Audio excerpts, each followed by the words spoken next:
Alright, friends, I'm going to tell you how your high-end chessboard, or any other board, and your chess pieces, if they're made of wood, can be affected. There are three variables: the sun, meaning ultraviolet radiation, humidity, and temperature, that is, heat, which can also come from radiation, right? These three factors act very differently, and at the same time, if there's a combination of all three, or rather, of three arrangements of these variables, your chess set might not suffer any damage at all. What does that mean? It means that even in a tropical climate, you could have a high-end chess set. I'll tell you how in a moment, without it developing cracks and possibly without any swelling either. What is it that affects wood and these types of chess sets? Well, what will impact your chess set, your board, the most is a sudden change in humidity. Forget about temperature, and for now, forget about UV radiation as well. Let's look at each variable one by one. Humidity. If you're in a tropical environment, I'll go to an extreme 85% relative humidity, and you have a temperature of 40 degrees, like in the southeast of Mexico and in many other parts of the world.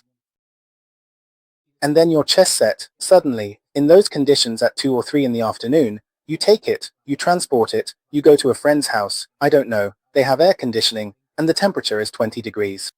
There, even if you have no way to measure the humidity, you'll also have very low relative humidity, because air conditioners also dry out the air.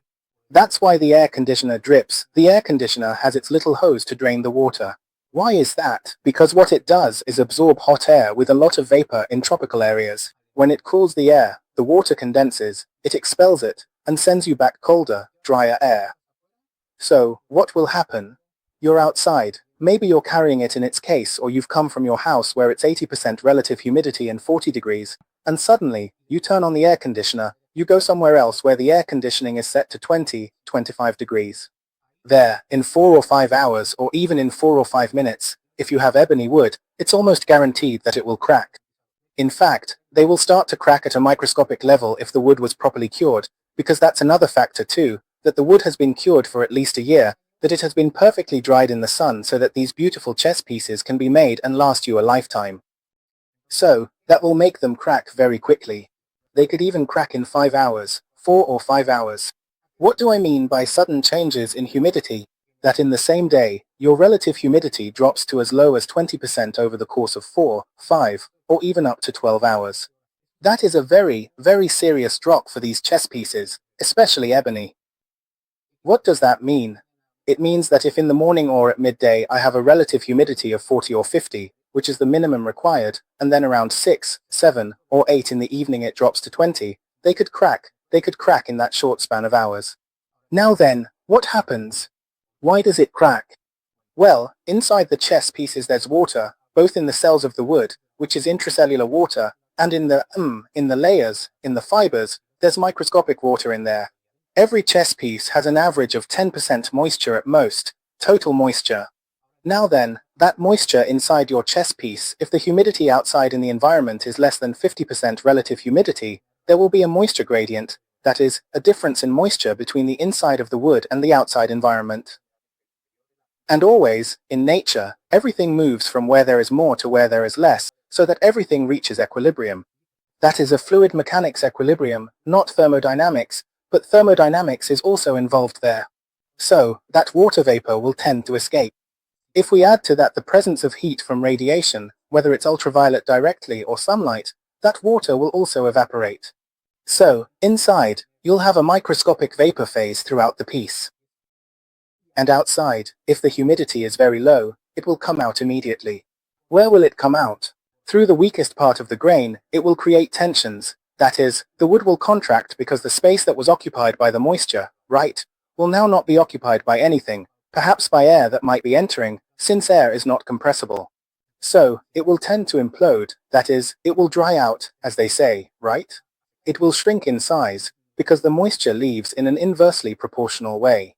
If it is very dry and outside there is much more humidity than it can handle, then there is a gradient inwards, and what will happen is that it will absorb it, and that space will be filled with more water, causing it to swell. That is to say, the wood, throughout its entire life, these pieces and any wood, really will be expanding, contracting, expanding, contracting. What will happen with ebony? Well, with ebony, since it is a very dense, very hard wood, that expansion and compression will be much more difficult for it. So, microscopically speaking, that gradient of moisture and vapor you have inside here, in vapor phase, is so great that it can break the ebony immediately. What happens is that it will look for a way out, and in doing so, the ebony has to compress, but since ebony already has such a high density, it is already very compressed for that type of wood. So, what does it do? When it tries to compress even more and, at the same time, the vapor wants to escape, it will look for a crack and the ebony will split. Conversely, when you go somewhere that's extremely humid, but really, really humid and the sun doesn't shine much, so you don't have a very high temperature, then it will migrate. Why do I say this? Let's imagine this. If you're in a tropical zone, you're going to have a lot of vapor here in the environment, a lot of vapor, but if you also have a high temperature, that will make the vapor inside here tend to escape, while the vapor outside wants to get in. So, in this case, the heat will actually help you because it will maintain a vapor pressure here on the outer layer of the wood that will match the vapor pressure from the concentration of vapor in the environment due to the heat. What am I telling you? That you can have a chess set at 40 degrees temperature, as long as your relative humidity is very high. It can even be at 80, 85. Nothing will happen to it. But be careful, as long as you don't then take it into an air-conditioned room. If you do, I guarantee that in 4 or 5 hours it will be cracked, at least microscopically. And if you do that many times, goodbye chess set, and your investment will end up in the drawer. That's what I want to make clear. Now, what happens with direct sunlight? Now let's keep the humidity constant. What humidity ranges are necessary for these types of wood? At least 50% relative humidity at 25 degrees Celsius, okay? Because it's not the same to have 50% relative humidity at 25 or 30 degrees Celsius as it is to have an air conditioner set to 20 degrees Celsius or 18 and have the same relative humidity with a humidifier. Why? Because when it's colder, even if the relative humidity is the same, it's not the same as when the air is warmer. There will be less vapor in the air, and the total humidity, overall, will be lower. So, what am I trying to say with this? That relative humidity is referenced to a specific temperature, as they say in chess shops, 25 degrees Celsius. Mind you, not all shops will tell you this. I'll touch on this in the next point. Now, what happens with the sun? If the sun hits it directly, it will heat up the piece, and the same thing I mentioned will happen. It will want to evaporate the piece, and this will also contribute to it cracking, depending on the humidity you have. If you're in a very dry place, well, aside from the fact that the moisture will already want to escape just because of the difference in humidity inside and outside as it tries to balance out, now let's add the heat into the mix. It's heating it up, so now you have steam trying to escape, and out here in my environment there's even less vapor, so it's going to come out all at once. And what will happen is that it will start to crack, first on a microscopic level, and then you'll see the famous crack, which, by the way, many people don't tell you about. Not even the shops mention that this happens. What does that mean? That in a dry environment with high temperatures, I recommend you don't even take it out, or you get yourself a humidifier so you can at least maintain that level of humidity. For example, right now or on several occasions, I've had my humidifiers running with a relative humidity of up to 70, 75 that I managed to achieve in the room, and a temperature of 40 degrees. Absolutely nothing will happen to it, as long as I gradually lower the relative humidity, alright? Well, sudden changes in humidity, not temperature, humidity will ruin it. What does the sun do? It will also cause it to oxidize. What do ultraviolet rays do? Woods, as you've heard with wines, contain tannins and lignin, that is, cellulose. That does react with ultraviolet light. That chemical reaction with ultraviolet light will ultimately release highly reactive free radicals, pardon the slight redundancy, which, working together with the oxygen present in the surrounding air, will progressively oxidize the wood. In other words, individual oxygen atoms will readily attach themselves to these free radicals, as well as to the tannins and lignins, thereby forming new compounds specifically called quinones. These newly formed compounds will significantly alter the refraction and also the reflection of light, so you'll consequently perceive it as a distinctly different color. That happens much more slowly with boxwood. With ebony, it takes many years before you start to see any brownish traces. But with this wood, the change happens very quickly. This wood is Padauk, commercially known as wood rosewood, but what matters here is that you understand this wood will not remain this color forever. Over the years, it will take on a wine red color, simply because you have it in an environment with oxygen and also sunlight, even if it's indirect. This And this wood is found inside a trunk. The outside of the trunk isn't green. Sorry, I mean it isn't red, it's this grayish-brown color. You can look it up on the internet if you like. This is the inside of the trunk. The inside of the trunk has never been exposed to the atmosphere until the moment it is cut, carved, and left as a chess piece, a piece of furniture, or a table. What will happen? Exactly what I'm telling you. It will start to oxidize. If it's exposed to sunlight, it happens even faster because free radicals are released more quickly. It acts as a catalyst.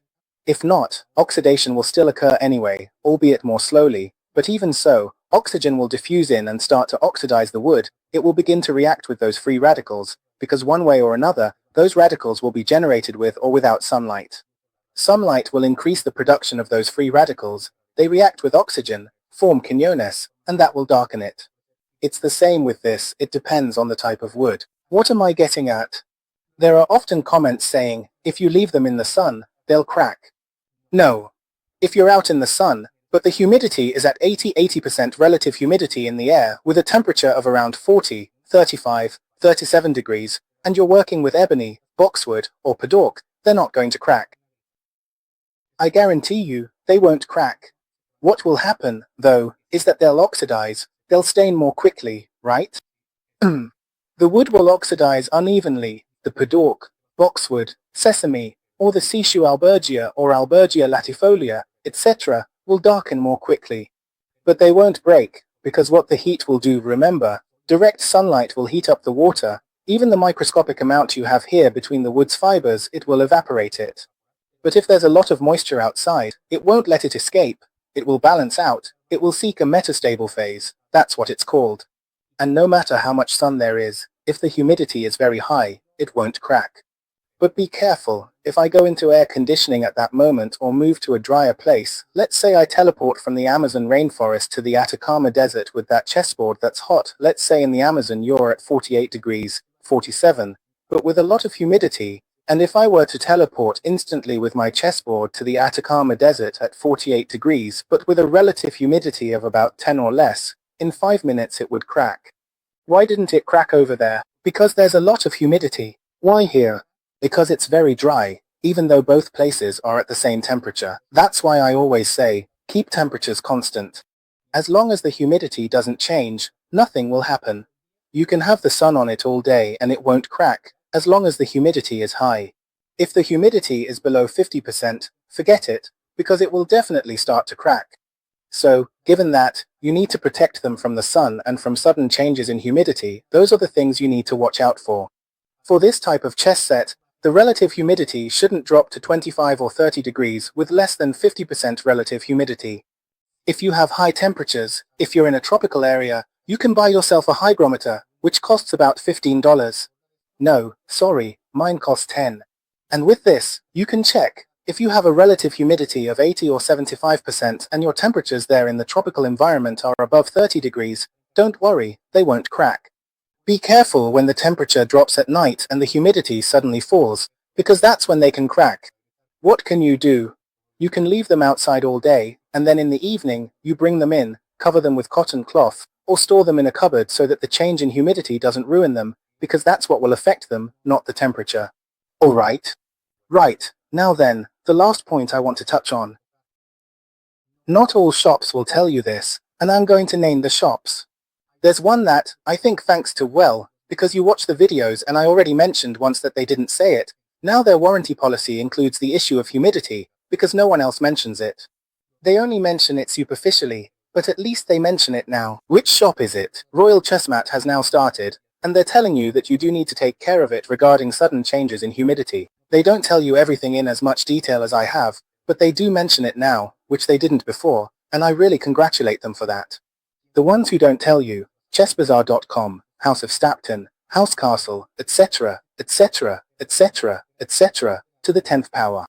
No one is going to tell you, because for marketing reasons, they assume, and believe that you should already know how to take care of these chess pieces.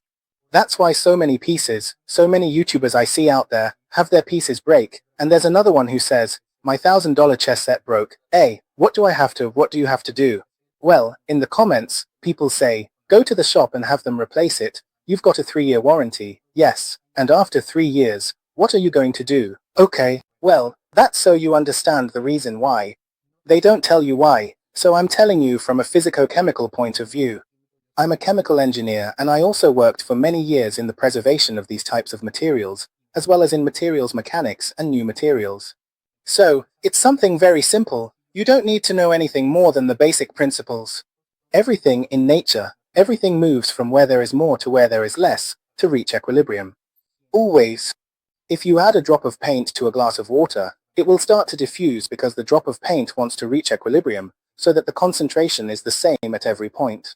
When you open a window in a submarine, well, water will come in so that the pressure balances out. When you're on a plane and if a window opens and the oxygen masks drop down, if someone isn't wearing their seatbelt and instead of a window, the emergency door opens, well, you're going out. Why? Because out there, there's less air, more of a vacuum than inside the plane. It's the same thing. Here, if there's less humidity outside than there is in here, then the moisture will go out and it's going to break it. It doesn't matter what temperature you're at, alright? You could be at 50 degrees in the Amazon with 87, 90% relative humidity and it won't crack. But if I go to the Atacama Desert, as I already told you, in minutes it will crack, even if you have the same temperature, alright? You have to protect it from the temperatures. Now, tips to make your chess set last a lifetime. Take it for granted that the company won't tell you how to look after it. That's the first thing. Take it for granted that your chess set can crack, whether it's your board or your pieces, no matter how well you look after them, and that you have 3 years for them to be replaced, because they do replace them, so you get used to forming certain habits, whether you have 1 set or 10. Unfortunately, I already have quite a few myself, some I've bought, others I've inherited. I basically have to keep them in almost museum-like conditions, in terms of humidity and temperature. I have to handle them very carefully, but what do you need to do? You really should start getting used to the idea that by this before you buy a set, get yourself a hygrometer, check your house. I don't know, if you want to make a significant investment that will last you a lifetime, take it, hang it on a wall where you're going to keep it, and leave it there for 6 months. There are others that cost 100, 300 pesos, 150, $15, sorry, that give you the history on your phone. Put it up for 6 months so you can see, or for the whole year if you want, and you can see how the humidity and temperature change, and you can say, you know what?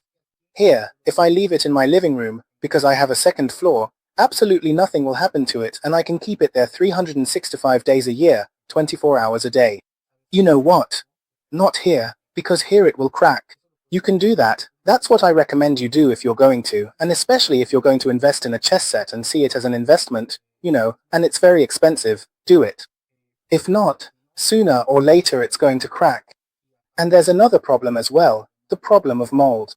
Remember, wood is relatively alive, as we collectors would say. Speaking colloquially, they're noble woods. Mold grows on them. You've seen it in the forest. In the woods, you go and there are mushrooms growing on the tree trunks. The same thing can happen to your chess piece. If you keep it in extreme humidity, it won't break or crack like I mentioned. It can swell if the temperature is low, but mold can also grow. It can get infected. You have to make use of the warranty, and if it does get infected, there is a way to disinfect it. I'll tell you how to do it, but you have to be very careful because you could remove.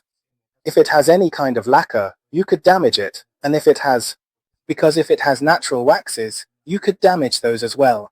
When that happens, it's better to replace it, because it's very difficult to recover it once it's infected by mold. So that's something you really need to keep in mind as well. And one last thing, which I was just mentioning about mold, what happens if you live in a very cold place? For example, here in Mexico, there's a place called Jalapa, Veracruz, it's a state, and, well, that state is very humid, with at least 80% humidity and temperatures that never go above 30 degrees. There are even times when you'll be, for instance, in a place with 80 or 70% relative humidity and it's very cold, 10, 15 degrees, 8 degrees, 5 degrees. Or what would happen in Russia, for example, where you're standing on an ice sheet and you have, very low humidity and very low temperatures. The same thing will happen, it will crack. And what about somewhere else where the humidity is very high but the temperature is very low? The same thing will happen, but in this case it won't crack. Instead, what will happen is that it will swell up, and very quickly. Why? Because without heat, without an energy source to evaporate the water inside, all the moisture from outside will want to get in, and it will get in, causing it to swell. And yes, it can crack, but in the opposite way, because its volume will increase or it will become deformed. So, in a very cold place with high humidity, it will deform very quickly because you don't have a vapor phase here due to the low temperature. On the other hand, if you're in a very hot place, extremely hot and without humidity, it will escape and cause it to crack. Where do we find the perfect balance? Ironically, with temperatures that can even be quite high, as long as the relative humidity is also significantly high, medium temperatures with medium humidity levels, or even low temperatures with low humidity. All of these conditions will genuinely help you to maintain a good and stable balance in your piece, ensuring its optimal condition and longevity. Careful here, when the humidity is very low, obviously the relative humidity will also be low, but the total humidity can be proportional to when you have a relative humidity of 50% and a temperature of 25 degrees. So, in conclusion, you can keep it in a tropical environment, yes. You can also keep it in a city where it's very cold and your humidity is also high. What do you need to protect it from? From changes in humidity. Do you need to protect it from the sun? Yes. Why? Because it will rust more quickly. Why? Because if the relative humidity is low, the water inside will evaporate more quickly and that water will come out as vapor and cause it to crack. I have to be especially careful with the sun in a tropical environment. Only if you care about it not rusting too quickly, but it won't crack. It's all about humidity. Shops don't tell you this, so keep it in mind, you really have to look after them. It might not be a chess set you can play with every day, some you can, others you can't. This one that you're seeing here, and now I'll set this one aside, this one you see here is bogwood, artificially oxidized, that is, old bogwood, and ebonized. At the end of the day, these two are the same woods, only they've been ebonized, meaning they've been chemically dyed. Bogwood is one of those woods that can withstand a bit more than padauk, let's not even mention ebony, which can really endure. These are for more extreme environments, they're sets you can play with almost daily, I call them battle sets, and the size of the king also matters, as does the size of the board. Between one board and another, and also with the pieces, the larger they are, the more likely they are to break. Why is that? Because they have greater resistance to internal moisture. It's not the same having a 3.5-inch king like the one I have here as having a 4.6-inch one, which is thicker, and the water inside, in the center, will have an even harder time escaping.